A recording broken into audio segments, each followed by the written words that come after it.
अल्हम्दुलिल्लाह नहमदुहु व नस्तईनुहु व नस्तगफिरुहु व नु'मिनु बिही व नतवक्कलु अलैहि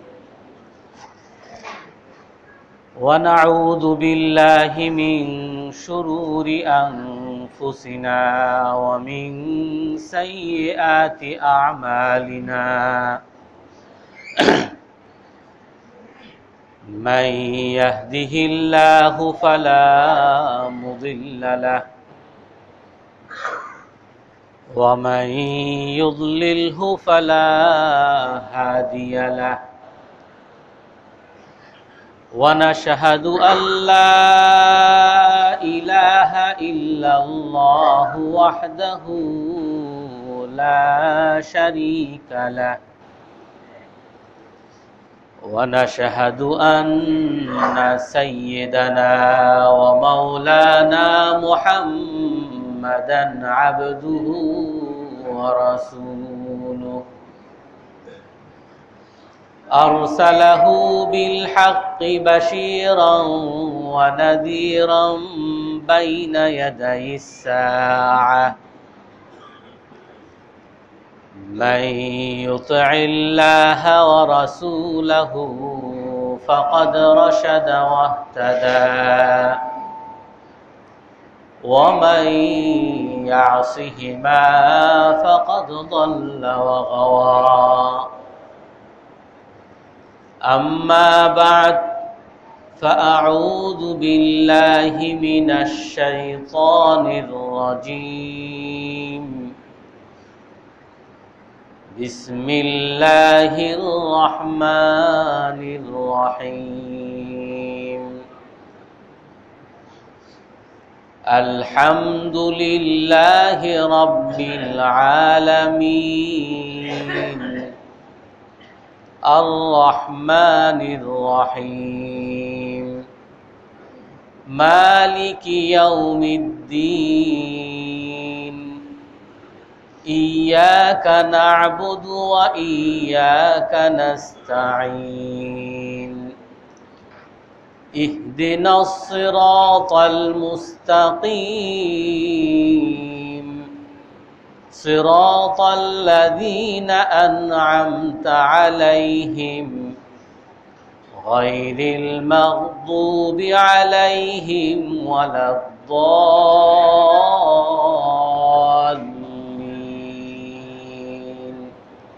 आमीन। क़ाल अन्नबिय्यु सल्लल्लाहु अलैहि वसल्लम लतत्तबिउन्न सनन मन कान क़ब्लकुम हज़वन नअलि बिन्नअल हत्ता लौ दख़लू जुहुर ضब्बिन लदख़लतुमूह हत्ता अन यंकिहर रजुलु उम्महु अलानियतन फ़अतफ़अलूह क़ालू मन हुम या रसूलल्लाह क़ाल अल यहूदु वन नसारा औ कमा क़ाल अलैहि स्सलातु वस्सलाम। सम्मानित मुसल्लियाने केराम, আমরা রাসূল সাল্লাল্লাহু আলাইহি ওয়াসাল্লাম আল্লাহ এবং মানুষকে ভালোবাসা, মুসলমানকে ভালোবাসা এবং কাফেরকে ঘৃণা করা সম্পর্কে আমরা আলোচনায় ছিলাম এবং আল্লাহকে ভালোবাসা, রাসূল এবং মুসলমানগণকে ভালোবাসা এবং কাফেরগণকে ঘৃণা করার স্বরূপ আমরা এর মধ্যে বলেছি মুসলমানদের পক্ষ গ্রহণ করা, মুসলমানদের দেশে থাকা, কাফেরদের পক্ষ ত্যাগ করা, কাফেরদের দেশ ত্যাগ করা। দ্বিতীয় বিষয় ছিল মুসলমানদেরকে সহযোগিতা করা আর মুসলমানদের বিপক্ষে কাফেরকে সহযোগিতা না করা। তৃতীয় বিষয় ছিল মুসলমানগণকে সম্মান করা, মুসলমানকে অপমান না করা, মুসলমানের ভুল হলেও তারপরও মুসলমানকে ঘৃণা না করা। আর চতুর্থ বিষয় ছিল কাফেরকে মুসলমানের বিপক্ষে সম্মান না করা এবং কাফেরের সাথে সহনশীলতা বা সহাবস্থান বজায় রাখা। আজ আমরা আলোচনা করব মুসলমান সংস্কৃতির অনুসরণ করা আর অমুসলিমদের সংস্কৃতি বর্জন করা। সংস্কৃতি বা আরবিতে যাকে সাকাফা বলে, সাকাফা বা সংস্কৃতি অর্থই হলো কিছু চিন্তা ভাবনা এবং সেই চিন্তা ভাবনার আলোকে কিছু আচরণ। মানুষ যে বিশ্বাস করে সেই বিশ্বাস থেকে যে আচরণগুলো হয় এটাকেই সংস্কৃতি বলে। তো এই ক্ষেত্রে আল্লাহ এবং আল্লাহর রসুল খুব স্পষ্ট করে বলে দিছেন যে আমাদের আচরণ হতে হবে রাসূল সাল্লাল্লাহু আলাইহি ওয়াসাল্লামের আচরণ, এবং আমাদেরকে কাফেরদের আচরণ, কাফেরদের সংস্কৃতি বর্জন করতে হবে। আমরা প্রতিদিন প্রতি নামাজে সূরা ফাতিহা পড়ি, আর এই সূরা ফাতিহার অন্যতম একটি দোয়া হলো ইহদিনাস সিরাতাল মুস্তাকিম। হে আল্লাহ, আমাদেরকে সঠিক রাস্তায় পরিচালিত করেন।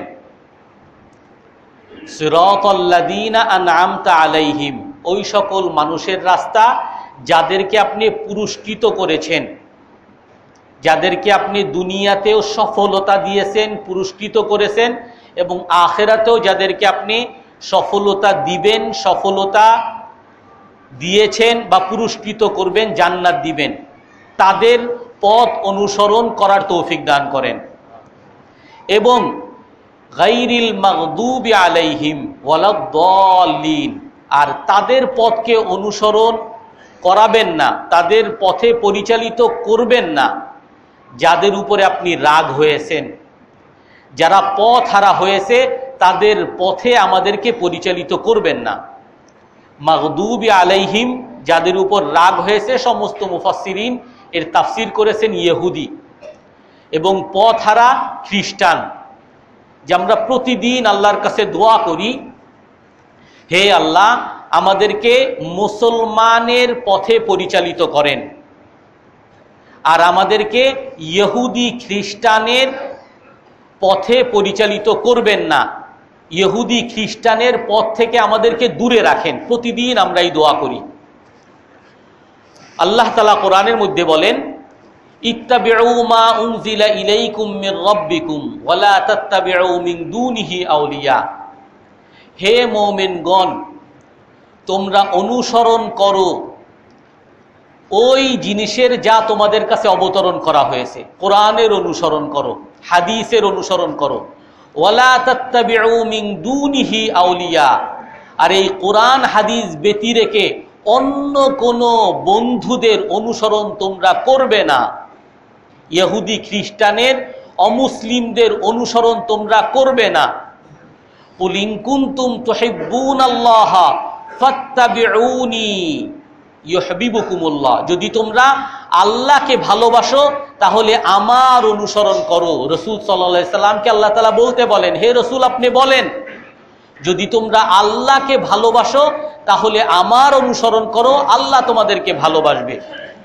ওয়ালা তাকুনু কাল্লাযীনা নাসুল্লাহ ফাআনসাহুম আনফুসাহুম, তোমরা তাদের মতো হবে না যারা আল্লাহকে ভুলে গেছে। তোমরা তাদের মতো হইও না যারা আল্লাহকে ভুলে গেছে, তাহলে আল্লাহও তোমাদেরকে ভুলে যাবে। রাসূল সাল্লাল্লাহু আলাইহি সাল্লাম হাদিসের মধ্যে স্পষ্ট করেন, লা ইউমিনু আহাদুকুম হাত্তা ইয়াকুনা হাওয়াহু তাবিআন লিমা জিতু বিহি। তোমাদের কেউ মুমিন হতে পারবে না, তোমরা মুমিন হতে পারবে না যতক্ষণ পর্যন্ত না তার ইচ্ছা, তার চাহিদা, তার চাওয়া পাওয়া, আমি যা নিয়ে এসেছি, যে আদর্শ নিয়ে এসেছি, এই আদর্শের অনুসারী না হয়। তার চাওয়া পাওয়া আমার আদর্শের অনুসারী না হয় ততক্ষণ পর্যন্ত সে মুসলমান হতে পারবে না। অন্য এক হাদিসের মধ্যে বলেন, সে মুসলমান। কে মুসলমান? যে নাকি মান রাদিয়া বিল্লাহি রাব্বা, যে বলছে যে আমি আল্লাহকে পালন কর্তা পেয়ে খুশি, অবিল ইসলামী দীনা, আর ইসলামকে আমার ধর্ম পেয়ে আমি খুশি, মুসলমান হয়ে আমি খুশি, অবি মুহাম্মাদিন নাবিয়্যা, আর মুহাম্মদ সাল্লাল্লাহু আলাইহি ওয়াসাল্লামকে আমার নবী পেয়ে খুশি, সে হলো মুসলমান। আর যার অন্তরের মধ্যে বিন্দু মাত্র অসন্তুষ্টি থাকবে, খুশি হওয়ার ব্যাপারে একটু সন্দেহ থাকবে যে আমি মুসলমান হয়ে খুশি কি খুশি না, রসুল আমার নবী হয়ে আমি তার অনুসারী হয়ে খুশি কি খুশি না, যদি বিন্দু মাত্র এই খুশির মধ্যে সন্দেহ ইতস্ততা থাকে, সে মুসলমান না। আর আমি কাকে ভালোবাসি, কাকে ভালোবাসি না, এটা আমার আচরণে, আমার পোশাক আশাকে, আমার কথাবার্তায়, আমার চলাফেরায়, আমার লেনদেনে এগুলো প্রকাশ পাবে। আমি রসুলকে ভালোবাসি, মুসলমানকে ভালোবাসি না ইহুদি খ্রিস্টানকে ভালোবাসি, আমার কথাবার্তায় প্রকাশ পাবে, আমার চুলে প্রকাশ পাবে, আমার হাতে প্রকাশ পাবে, আমার পায়ে প্রকাশ পাবে, আমার শরীরে প্রকাশ পাবে। রসুল আরো স্পষ্ট করেন, লাইসা মিন্না মান তাশাব্বাহা বিগাইরিনা, সে আমার উম্মত না যে নাকি মুসলমান ছাড়া বিজাতিদের সাদৃশ্যতা অবলম্বন করেছে, সে আমার উম্মত না। বরং অন্য এক হাদিস আছে, মান তাশাব্বাহা বিকৌমিন ফাহুয়া মিনহুম, যে যেই জাতির সাদৃশ্যতা অবলম্বন করবে সে তাদের অনুসারী হয়ে যাবে। যে ইহুদি খ্রিস্টানদের সাদৃশ্যতা অবলম্বন করবে তাকে ইহুদি খ্রিস্টানের অন্তর্ভুক্ত গণ্য করা হবে। রসুল এটাও সতর্ক করেন, লাতাত্তাবিউন্না সানানা মান কানা ক্বাবলাকুম, শোনো তোমরা অবশ্যই অবশ্যই অনুসরণ করবে তোমাদের পূর্ববর্তী জাতিদের। হাত্তা লাউ দাখালু জুহরা দাব্বিন লাফালতুমুহু, যদি ওই পূর্ববর্তী জাতি ইহুদি খ্রিস্টান তারা যদি সাপের গুহায়ও প্রবেশ করে, তোমরাও সেই গুহায় প্রবেশ করবে। এমনকি হাত্তা ইয়ানকিহার রাজুলু উম্মাহু আলানিয়া লাফালতুমুহু, যদি তারা তাদের মায়ের সাথে প্রকাশ্য দিবালোকে মানুষের সামনে বেবিচার করে, তোমরাও সেটা করবে। আজ আমরা যদি আমাদের মধ্যে একটু তাকাই, আমরা দেখব আমার হাতে পুরুষ, হাতের মধ্যে মেয়েদের মতো বালা, গলায় মেয়েদের মতো চেইন, চুল কত রকম কাটুনি, চুলের রং করা। আবার আগে এক সময় আমরা ভাবতাম যার চুল এলোমেলো থাকে এ অভদ্র, বা অনেক সুন্দর করে চুল আসলে চুলটাকে একটু এলোমেলো করে দিত দুষ্টমি করে। আর এখন হইল যত চুলকে যত এলোমেলো রাখা যাবে তত হলো ফ্যাশন, যত দাড়ি চুল যত বড় রাখা যাবে সেইটা হলো আরো ফ্যাশন। আজকে আমাদের যুবকরা জামা কাপড় ফ্যাশন নামে এমন জামা কাপড় পরে, একজন আলেম বলছে যে একজন আমার কাছে আসছে, তার জিন্সের প্যান্টের মধ্যে ছিদ্র ছিদ্র, তো আমার খুব মায়া লাগছে, এরকম সিরা একটা প্যান্ট পরে আছে, তো আমি তার একটা প্যান্ট কিনে দিব। পরে সেই লোক বলে, ডক্টর রাতে বলে যে আমি আবার অস্ট্রেলিয়ায় গেছি, ওখানে এক বিরাট ধনী, তার ছেলেও আসছে, তারও প্যান্ট দেখে এরকম সিরা সিরা। তো আমি জিজ্ঞাসা করলাম, কি আপনার কি একটা প্যান্ট কেনার মতো সামর্থ্য নাই? বলে এটাই তো ফ্যাশন, এই প্যান্টের মধ্যে ছিদ্র থাকবে, এটাই হলো ফ্যাশন। এক সময় প্রথম তো বুঝি নাই, একজনের জুম্মার নামাজে নামাজ পড়তেছি, তো একজন সামনে সে প্যান্টটা পরছে, রুকুতে যাচ্ছে, তো তার প্যান্টটা প্রায় অর্ধেক প্রকাশ করে দিচ্ছে, তার সব কিছু দেখা যাচ্ছে। তো আমার খুব মনে হইল হয়তোবা সে প্যান্টটা টাইট করে পরে নাই, অথবা বেল্ট পরে নাই। তো আমি বলতে গেলাম যেরকম বেল্ট পরেন অথবা প্যান্ট একটু টাইট করে পরেন। আমার সাথে আর একজন বলে, এই কি করেন আপনি? এইটাই তো ফ্যাশন, প্যান্ট এমন ভাবে পরবে যে অর্ধেক নিচে পড়ে যাবে, এটাই হলো ফ্যাশন। আগে যেই আমরা দেখতাম যে কোনো চোর ধরা পড়লে, চোর ধরা পড়ছে, তাকে যদি অপমান করা লাগে, তাকে শাস্তি দেওয়া লাগে, চুল শেষে দিত, মাথায় কিছু চুল মাঝখানে রাখতো আর চারপাশে শেষে দিত। নতুন ফ্যাশন, সব চুল শেষে ফেলবে, কিছু কয়েকটা চুল মাথায় থাকবে। কি কি যে ফ্যাশনের নামে কি কি যে বের হইছে। আর এই যে যারা এইগুলো করে, যারা এই ধরনের ফ্যাশন করে, এই ধরনের অনুসরণ করে, তাকে যদি জিজ্ঞাসা করেন যে আপনি এটা কেন করেন, আপনি আল্লাহ এবং আল্লাহর রসুলকে ভালোবেসে এটা করেন নাকি ওই কাফের মুশরিককে ভালোবেসে এটা করেন, তো সে বলবে অমুক গায়ক এরকম চুল লাগছে, অমুক কাফের নায়ক সে চুলে রং করছে, অমুক কাফের খেলোয়াড় সে প্যান্টের মধ্যে এরকম সিরা সিরা পড়ছে। আর আরো তো ভয়ঙ্কর, এখন রাস্তাঘাটে দেখা যায় আমাদের যুবক ভাইদেরকে হাফ প্যান্ট পরে তারা রাস্তায় রাস্তায় ঘুরে। আগে এক সময় বড়রা একটা হাফ প্যান্ট পরলেই কেমন বিশ্রী লাগতো, আর এখন এই হাফ প্যান্ট পরে রাস্তায় রাস্তায় ঘোরা এইটাই একটা ফ্যাশন। আর এগুলো যে সে করতেছে, তাকে যে খুব ভালো লাগতেছে তাও না, কিন্তু সে করতেছে অমুকে করছে, অন্ধ অনুকরণ।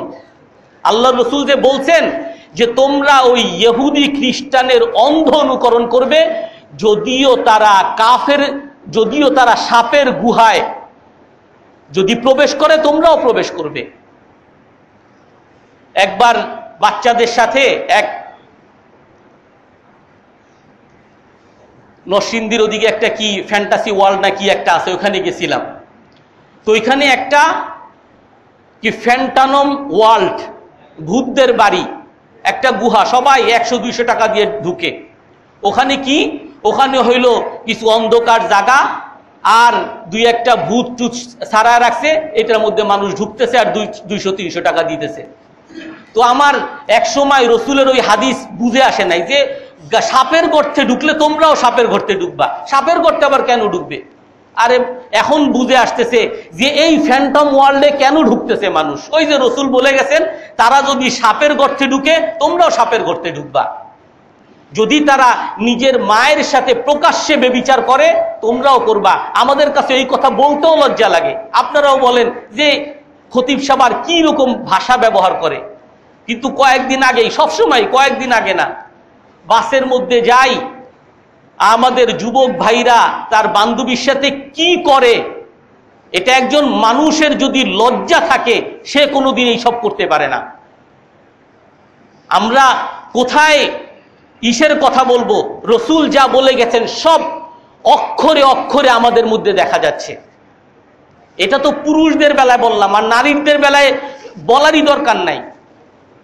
তারা কি পোশাক পরে, তারা কিরকম করে চলে, এগুলো আপনারা সবাই খুব ভালো জানেন। রসুল বলে গেছেন যে তোমরা তোমাদের ওই সংস্কৃতি হতে হবে মুসলমানদের সংস্কৃতি। যে নাকি ওই বিজাতিদের, ইহুদি খ্রিস্টানদের সংস্কৃতি, কৃষ্টি কালচারকে অনুসরণ করবে, তাকে ওই ইহুদি খ্রিস্টানের অন্তর্ভুক্ত গণ্য করা হবে। মান তাশাব্বাহা বিকওমিন ফাহুয়া মিনহুম, যে যেই জাতির সাথে সাদৃশ্যতা অবলম্বন করবে তাকে তাদের অন্তর্ভুক্ত গণ্য করা হবে। এই জন্য আল্লাহ তাআলা আমাদেরকে দোয়া শিখিয়েছেন হে আল্লাহ ইহদিনাস সিরাতাল মুস্তাকিম, মুসলমানদের আচার আচরণ তাদের পথে আমাকে পরিচালিত করেন, ইহুদি খ্রিস্টানদের পথ থেকে আমাকে দূরে রাখেন। গায়রিল মাগদুবি আলাইহিম ওয়ালাদ-দাল্লিন, আমিন। আজ আমাদের এই অন্ধ অনুকরণ, বিজাতিদের সাংস্কৃতিক আগ্রাসন আমাদের মধ্যে কেন আসছে? কি কারণে আমাদের মধ্যে এই অবস্থা? মূল তিনটা কারণ। প্রথম কারণ হলো, একটা মানুষ, আমি আপনি আচরণ, সংস্কৃতি, কৃষ্টি, কালচার শিখি আমার মায়ের কাছ থেকে, আমি আমার পরিবারের কাছ থেকে সর্বপ্রথম শিক্ষা গ্রহণ করি। আজ আমাদের পরিবারগুলোকে ধ্বংস করে দেওয়া হয়েছে, আমাদের নারীদেরকে, মা জাতিদেরকে শেষ করে দেওয়া হয়েছে। আজকে আপনি ঘরে ঘরে আপনার মেয়েকে একটু খুঁজে দেখবেন, কোনো মেয়ে আজ আর মা হতে চায় না। বরং আপনারা দেখছেন কিছুদিন আগেও রাস্তার মধ্যে বাড়ির পিছনে এক শিশু পড়ে আছে, কাঁদতে কাঁদতে সে মারাই গেছে, রেখে গেছে। আজকে নারীদের মধ্যে আপনি জিজ্ঞাসা করবেন তোমার স্বপ্ন কি?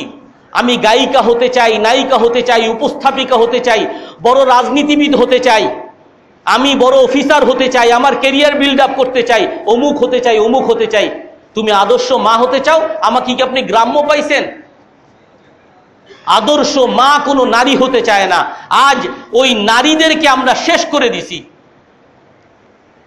ওই যেই নারীদের কথা আল্লাহর রসুল বলছেন, ইজা আতাকুম মান তারদাউনা দীনাহু ওয়া খুলুকা ফাযাউবিজু, যে তোমরা যখন কোনো তোমার মেয়েদের জন্য এমন পুরুষ পাবে যার দিন আর চরিত্র সম্পর্কে তুমি খুশি আছো, তার কাছে বিয়ে দিয়ে দাও। তুমি ইসলাম দেখে বিয়ে করো, ইসলাম দেখে বিয়ে করো। কিন্তু আজ একজন একটা ঘটনা বলল, সে তার মেয়েকে বিয়ে দিবে, অনেক দেখে শুনে বিয়ে দিছে। বিয়ে দেওয়ার পরে শুক্রবার হইছে, শ্বশুর নামাজ পড়তে যাচ্ছে, জামাইকে বলতেছে যে চলো নামাজে যাই। তো জামাই বলে আমি তো নামাজ পড়ি না। বলে কেন নামাজ পড়ো না? আমি তো হিন্দু। বলে তুমি হিন্দু, তুমি আগে বলো নাই কেন? বলে আপনি আমার কোনোদিন জিজ্ঞাসা করছেন আমি হিন্দু নাকি? আপনি জিজ্ঞাসা করছেন তোমার সার্টিফিকেট কি, তোমার বাড়ি কয়টা, তোমার চাকরি কি, বেতন কত, তোমার আব্বা আম্মা কি করে, এইগুলো জিজ্ঞাসা করছেন। কোনোদিন আমাকে জিজ্ঞাসা করছেন তোমার ধর্ম কি?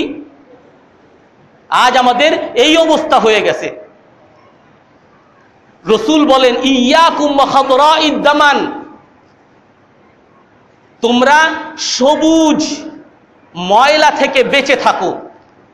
সাহাবায়ে কেরাম বলেন সবুজ ময়লা কি হে আল্লাহর রসুল? সবুজ ময়লা কি? রসুল বলেন আল ইমরাআতুল হাসানা ফি মামবাতিস সু, সুন্দরী নারী কিন্তু তার চরিত্র খারাপ। বিয়ে করার সময় ওই সবুজ ময়লা থেকে, যার চরিত্র খারাপ কিন্তু সুন্দরী, তার থেকে বেঁচে থাকো। আজ আমাদের দেখেন বিয়ের মধ্যে সবচেয়ে বড় জিনিস সুন্দরী। বাসের চরিত্র আছে না, দিন আছে নাকি কিছু আছে, কোনো কিছু দরকার নাই, সুন্দরের পিছনে মানুষ ঘুরতেছে। অথচ ওই নারী জাতি, ওই মা যদি আমার ভালো হয়, মা যদি আমার ইসলামিক হয়, মার সংস্কৃতি যদি ভালো হয়, আমি সেই মায়ের কাছ থেকেই আমি ইসলামিক সংস্কৃতি শিখব। আর আমার মার এমন অবস্থা যে আমার মার নিজের কোনো সংস্কৃতির খবর নাই। আমার মা আমি যখন দুনিয়াতে আসি সেই সময় পছন্দ করে না। বিয়ে হয়ে গেছে, হঠাৎ করে বাচ্চা চলে আসছে, আমি চাই নাই, অ্যাক্সিডেন্ট হয়ে গেছে, আমি দুনিয়াতে আসি এটাই চায় নাই। আসার পরে আমাকে সময় দিবে, মায়ের সময় নাই, চাকরি আছে, ব্যবসা আছে, বান্ধবীদের সাথে গল্প আছে, আমি ছেলে, আমাকে সময় দেওয়ার সময় নেই, আমার বাবার সময় নেই আমাকে সময় দেওয়ার। ওই সর্বপ্রথম যে শিক্ষা, সর্বপ্রথম যেখান থেকে আমি শিক্ষা গ্রহণ করব, সেই পরিবারকে, সেই নারীদেরকে ধ্বংস করে দেওয়া হয়েছে। 2 নাম্বার, গণমাধ্যম। আজ আমরা মসজিদ থেকে কত ওয়াজ নসিহত করি, শয়তান, কিয়ামতের দিন শয়তানকে পাপীরা ধরবে যে এই শয়তান তোর কারণেই জাহান্নামে গেছি। তো শয়তান বলবে মালি আলাইকুম মিন সুলতান ইন দাউতুকুম ফাস্তাজাবতুম লি, আমি তোমাদেরকে খতিব সাহেবের মতো কোনোদিন বয়ান করি নাই, এই সিনেমা দেখ, এই পাপ কর, এই সুদ খা, কোনোদিন বলি নাই। আমরা দাওয়াত দেই, আমরা ইসলামের কথা বলি, আল্লাহর কথা বলি, রসুলের কথা বলি, কিন্তু শয়তান বলে না। শয়তান ঠিকই বলে না, কিন্তু আপনি দেখেন হয়তো আপনি এখানে শুনতে আসতে মানে নামাজ পড়া লাগবে বাধ্য হয়ে আসতেছেন, এমনি যদি বয়ানের জন্য ডাকা হয় হয়তো বা 4-5 জন মানুষই পাওয়া যাবে, কিন্তু ওই খারাপ সংস্কৃতির, অপসংস্কৃতির দাওয়াত, অপসংস্কৃতির শিক্ষা 24 ঘন্টা আপনার ঘরের মধ্যে যে দিয়ে যাচ্ছে, আপনি নিজেও কোনোদিন ভাবেন না, আপনার ছেলেমেয়েরাও ভাবে না। কিছুদিন আগে দেখি এক ছোট শিশু আর একজন ছোট মেয়েকে ধরছে, খুব জড়িয়ে ধরছে। কি ব্যাপার বাবারা, তোমরা এরকম কেন করো? অমুক কার্টুনে নায়ক নায়িকারা এরকম করছে, খাটের থেকে লাফ দেয়। কি ব্যাপার? যে সুপারম্যান এরকম করে লাফ দেয়, স্পাইডারম্যান এরকম করে লাফ দেয়। আজ আমাদের বাচ্চাদেরকে আমরা এবং আমাদের নারীদেরকে এমনভাবে নাটক, সিনেমা, বিভিন্ন অনুষ্ঠানের মাধ্যমে এমন জিনিস উপস্থাপন করা হয় যে নারী পুরুষ অবাধ মেলামেশা না হলে তুমি তো ব্যাকডেটেড। নারীরা পুরুষদের সাথে হাক করবে, গলাগলি করবে, এটা হলো আধুনিকতা। যারা দাড়ি রাখবে এরা হলো ব্যাকডেটেড, এরা হলো চোর, এরা হলো দুর্নীতিবাজ, এরা হলো গ্রাম্য। ওখানে দেখানো হবে যে যত মারামারি করতে পারবা সে তত বড় বাহাদুর, যে যত মাকে মানতে অবাধ্য হইতে পারবা, বাবাকে অবাধ্য হইতে পারবা, সে তত বড় নায়ক। নায়ক হইল সে যে তার প্রেমের জন্য বাবাকে মারবে, মাকে মারবে, এই হলো নায়ক। তার প্রেমিকা পাইতে হবে, বাবা ভিলেন আসছে শেষ করো, মা ভিলেন আসছে শেষ করো, নায়িকার কাছে যাও। আর মানুষকে কিভাবে জবাই করতে হবে, কিভাবে খুন করতে হবে, কিভাবে চুরি করতে হবে, কিভাবে ডাকাতি করতে হবে, এগুলো আমাদেরকে ওই গণমাধ্যমের মাধ্যমে আজ আমরা শিখতেছি, আমার বাচ্চারা শিখতেছে, আমার মেয়েরা শিখতেছে। যত ধরনের অশ্লীলতা, যত ধরনের কুকাজ, খারাপ জিনিস ওই গণমাধ্যমের মাধ্যমে আসতেছে, আমরা নিজেরা জানিও না। আমি আপনাদেরকে একদিন বলেছিলাম প্রতিটা মানুষের মধ্যে একটা সুপ্ত আদর্শ লুকায়িত আছে। প্রতিটা মানুষ সেভাবে, আপনি আপনার মধ্যে একটু ভেবে দেখবেন যে আমার টুপিটা আমি কার মতো পরতে চাই, আমার শার্টটা আমি কার মতো পরতে চাই, আমার জুতাটা আমি কার মতো পরতে চাই। প্রতিটা মানুষের মধ্যে একজন আদর্শ আছে। সেই আদর্শ যদি ভালো আদর্শ হয় ভালো কথা, আর না হয় খারাপ আদর্শ তার অন্তরের মধ্যে ঢুকে যাবে। আপনি আপনার শিশুকে দেখবেন চুল কাটতে যাবেন, চুলটা এইভাবে কেটে দাও, কেন? অমুক কার্টুনের নায়ককে দেখছি এইভাবে চুল কাটে, তার অন্তরের মধ্যে ঢুকে গেছে একজন আদর্শ মডেল। আমার প্যান্টটা এরকম প্যান্ট কিনতে হবে, কেন? অমুক সুপারম্যান এই প্যান্টটা পরছে। আমার গেঞ্জিটা ওই গেঞ্জি পরতে হবে, অমুক স্পাইডারম্যান এই গেঞ্জিটা পরছে। তার অন্তরের মধ্যে, তার মাথার মধ্যে একটা মডেল ঢুকে যায়। সেই মডেল যদি আপনি আল্লাহ এবং আল্লাহর রসুল এবং সাহাবায়ে কেরাম মুসলমানকে যদি না ঢুকান, তাহলে সেখানে ওই ইহুদি, খ্রিস্টান, হিন্দু, কাফের, বৌদ্ধ তারাই তার অন্তরের মধ্যে ঢুকবে। আর সেটা ঢুকতেছে গণমাধ্যমের মাধ্যমে। আর তৃতীয় হলো পাশ্চাত্য আগ্রাসন। আজ আমরা হয়তো খুব উদার, আমরা সম্প্রীতি করি, আমরা সবার সাথে সহনশীলতা করি, কিন্তু ওই কাফের মুশরিক পাশ্চাত্যরা আমাদেরকে চরম শত্রু ভাবে। একবার মিশরের এক প্রেসিডেন্ট, মিশরের এক মন্ত্রী ইসরায়েলে গেছে একটা চুক্তি করার জন্য। তো চুক্তির মধ্যে ইসরায়েল তাওরাতের একটা বিষয় নিয়ে আসছে। মিশরের সেই মন্ত্রী বলে যে আমরা সবসময় আমাদের রাষ্ট্রকে ধর্ম থেকে দূরে রাখি, তোমরাও তোমাদের ধর্মকে রাষ্ট্রের মধ্যে আনবা না। বিপ্লব বিশাল ওই ইহুদি মন্ত্রী সে বলতেছে যে আমরা কোনোদিন আমাদের ধর্মকে আমাদের রাষ্ট্র থেকে আলাদা করতে পারবো না, চুক্তি করলে করো, না করলে না করো। আপনারা হয়তো জানেন ইহুদিদের কোনো আলাদা সংবিধান নাই, তাদের সংবিধান হলো তাদের বিকৃত সেই তাওরাত কিতাব। ইহুদিদের আলাদা কোনো জাতীয়তা নাই, তাদের জাতীয়তা হলো ইহুদি জাতি। আজ আমরা ইংলিশ যে পারে না সে অশিক্ষিত মনে করি, ইংলিশের বিরুদ্ধে যে বলে তাকে আমরা ব্যাকডেটেড মনে করি। আপনারা হয়তো জানবেন চীন, জার্মান এখন পর্যন্ত তারা তাদের শিক্ষা ব্যবস্থায় ইংলিশকে ঢুকায় নাই। তাদের মন্ত্রীরা, তাদের প্রেসিডেন্টরা ইংলিশ পারে না, তারা ইংলিশে কথা বলে না। আর আমরা মনে করি যে ইংলিশ ছাড়া আমাদের উন্নতি সম্ভব না, ইংলিশ যে পারে না সে অশিক্ষিত। ওই পাশ্চাত্যরা, ইহুদি খ্রিস্টানরা, তারা তাদের সংস্কৃতিকে, তারা যখন দেখছে যে আমরা যখন যুদ্ধ করি মুসলমানদের সাথে, মুসলমানরা সবাই জিহাদের নামে, তারা মুসলিম হয়ে জিহাদ করার নামে আমাদের বিরুদ্ধে লাগে, আপমার সবাই আমাদের বিরুদ্ধে জিহাদ করে, তাদের সাথে আর পারি না।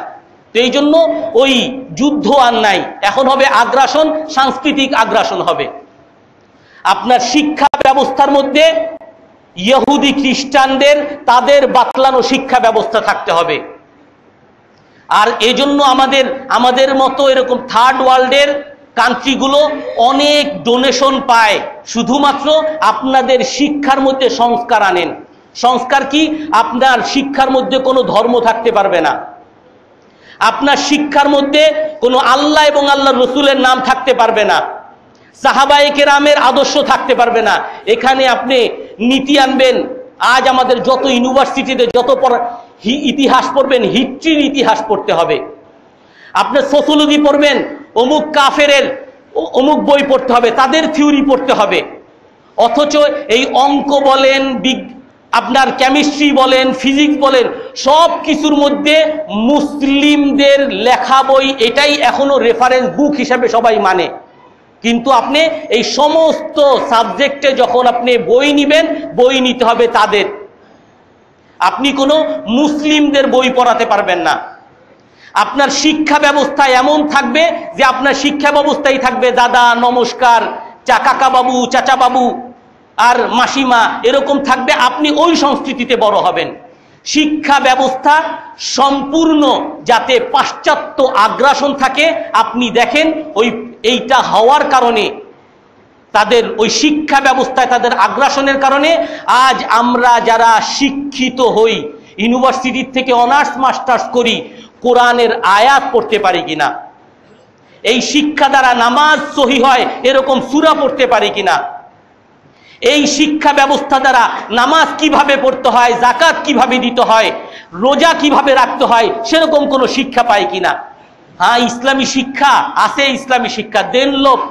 একজন মিশরের উপদেষ্টা, পাশ্চাত্য থেকে ঠিক করা হয়েছে তুমি শিক্ষা উপদেষ্টা, এডুকেশন অ্যাডভাইজার। সে বলছে যে আমি তোমাদের শিক্ষা ব্যবস্থা মধ্যে ইসলাম রাখবো, কিন্তু সেই ইসলাম তেমন থাকবে, ইসলামের দ্বারা শুধু তোমাদের মধ্যে ইসলামের ব্যাপারে সন্দেহ তৈরি হবে। শিক্ষাটা ইসলামী শিক্ষা রাখবো, কিন্তু ওই শিক্ষাটা এমন ভাবে রাখবো যে এই শিক্ষার মধ্যে শুধুমাত্র ইসলামের ব্যাপারে সন্দেহ আসবে। আজ আমরা আমাদের মধ্যেও ইসলামী শিক্ষা কিছু গ্রহণ করি, কিছু হয়তো আছে এর দ্বারা সন্দেহ।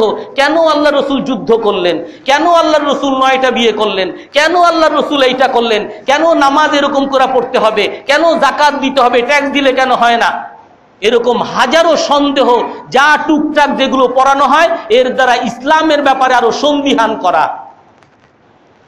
আর ওই পাশ্চাত্য আগ্রাসনের বড় আগ্রাসন হলো যে তোমাদের উন্নতি, যদি তোমরা চাও আমাদের মতো হও।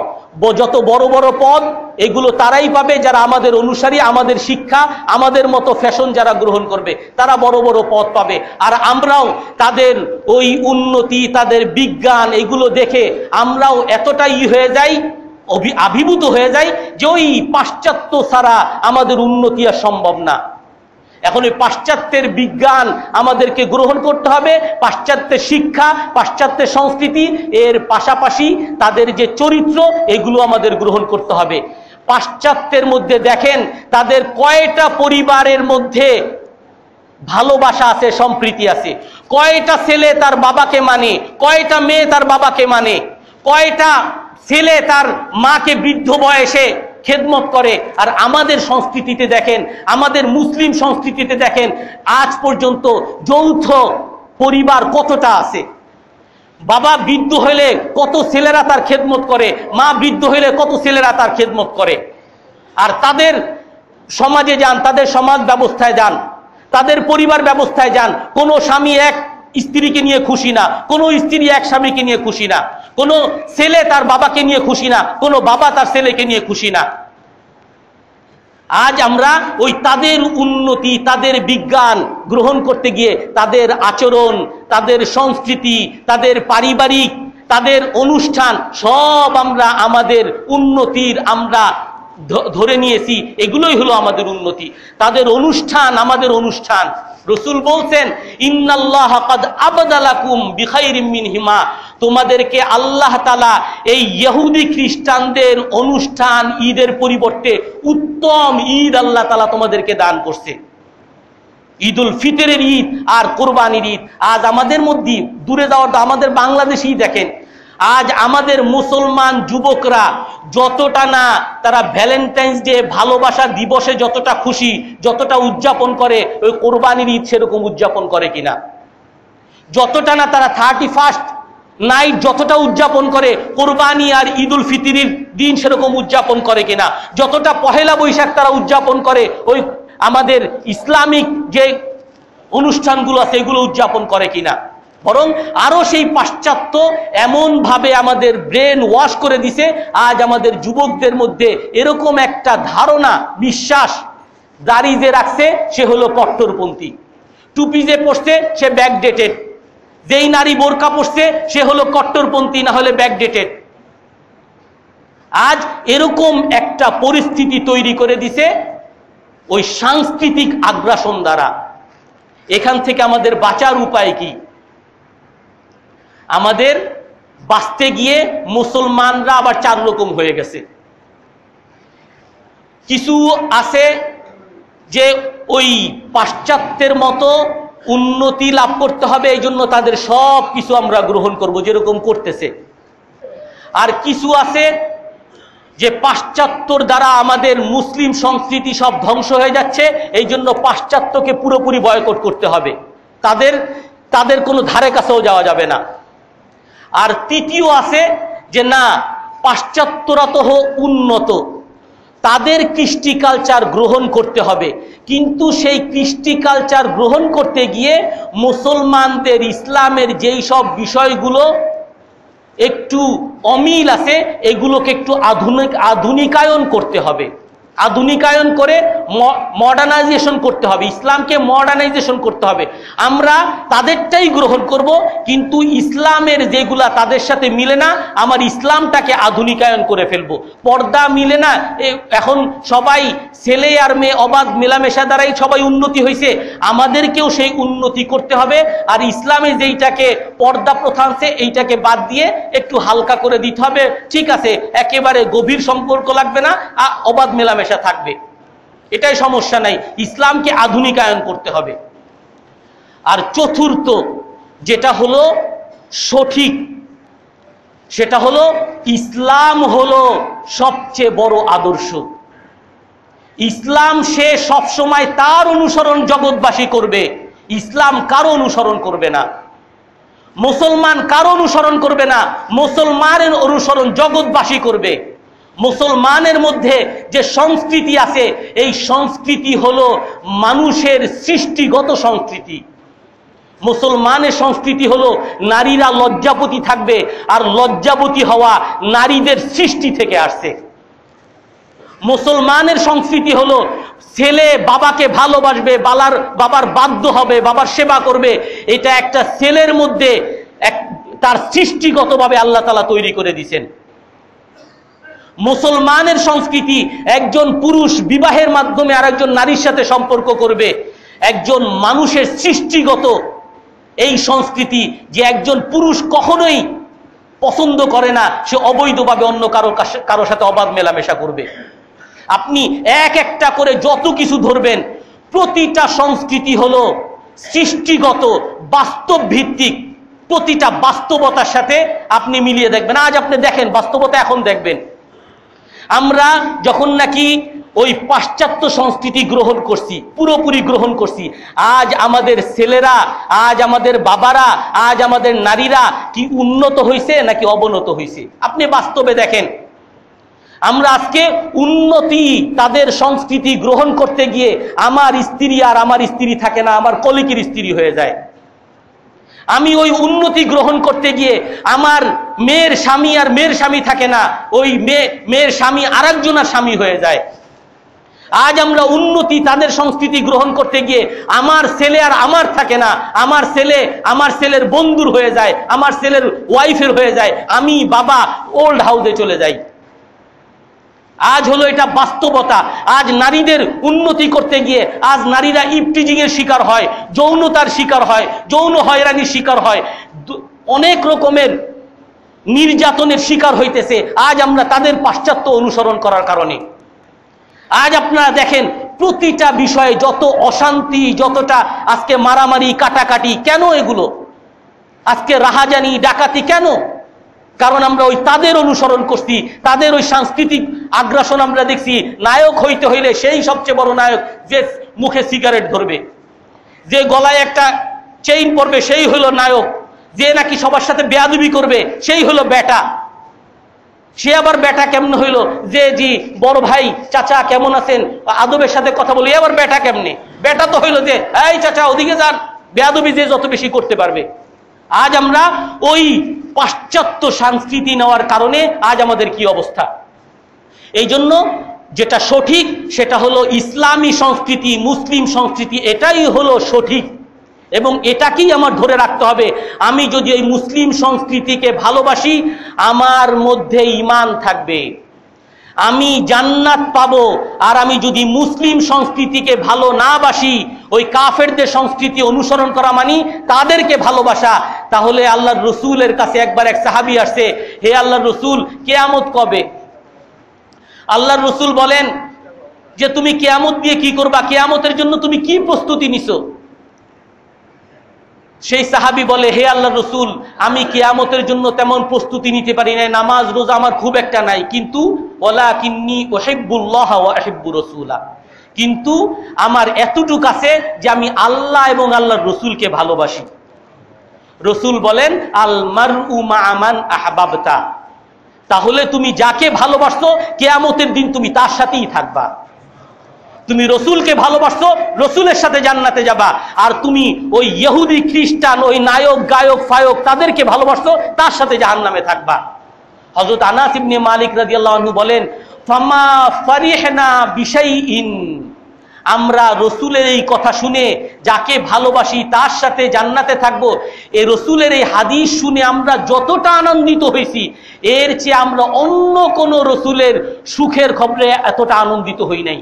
কারণ আনাস ইবনে মালিক বলেন আমি আমার ব্যাপারে জানি, আর নামাজ আমার কবুল হয়েছে কিনা, যাকাত রোজা হজ যাকাত কতটুকু কবুল হয়েছে আমি জানি না, কিন্তু এতটুকু আমি বলতে পারি ওয়ালাকিন্নী উহিব্বুল্লাহ ওয়া উহিব্বু রাসূলা, আমি এতটুকু বলতে পারি যে আমি আল্লাহকে ভালোবাসি, আমি আল্লাহর রসুলকে ভালোবাসি, আমার মুসলমানকে আবু বকরকে ভালোবাসি, ওমরকে ভালোবাসি, ওসমানকে ভালোবাসি, আলী রাদিয়াল্লাহু তাআলা আনহু, অন্যান্য সাহাবীদেরকে আমি ভালোবাসি, এতটুকু আমি বলতে পারি। এই জন্য আমার ওই মুসলিম সংস্কৃতি হলো সবচেয়ে বড় সংস্কৃতি। তবে কাফেরদের সংস্কৃতি, কাফেরদের বিজ্ঞান উন্নতি, আল হিকমাতু দাল্লাতুল মুমিন ফাআইনামা ওয়াজাদাহা ইয়াখুযুহা। রাসূল এক হাদিসে বলেন ভালো জিনিস, জ্ঞান বিজ্ঞান ভালো জিনিস, এটা হলো মুমিনের হারানো বস্তু। যেখানেই পাবে সেটাকে গ্রহণ করে নিবে, কারণ এটা তোমারই ছিল, তুমি হারিয়ে ফেলছো। ওই জ্ঞানে উন্নতি, বিজ্ঞানী উন্নতি, আর ওই নাসাই উন্নতি, তাদের গাড়ি আর প্লেন বানানোতে উন্নতি, এই সব উন্নতি এইগুলো মুসলমানদেরই ছিল। মুসলমানরাই এক সময় এই সব কিছুর সূত্রের বইগুলো তারাই তৈরি করছে, এগুলো হারিয়ে ফেলছি আমরা। আজ এটা তাদের কাছ থেকে নিব, কিন্তু নেওয়ার অর্থ এই না যে তারা আমাদের অনুকরণীয়, আমরা তাদের অনুকরণে নিচ্ছি না, বরং আমাদের হারানো জিনিস সেগুলো তাদের কাছে চলে গেছে, সেগুলো আমরা নিচ্ছি। আল্লাহ তাআলা আমাদের সবাইকে আমল করার তৌফিক দান করেন।